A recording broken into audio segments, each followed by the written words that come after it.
I just got these Ziploc bags and they are so cute. They're exactly what I wanted. They are so transparent and clear so you can totally see what's in there. I love that you don't have to worry about necessarily labeling everything or double checking to see what's in there. It's easy to just get an eyeball and see.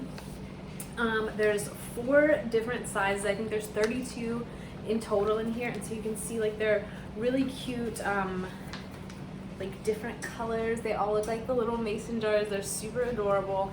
These are 150 milliliters, I believe. These are, let's see, the pink ones are 500. These are 500 as well, but they're just like a different shape.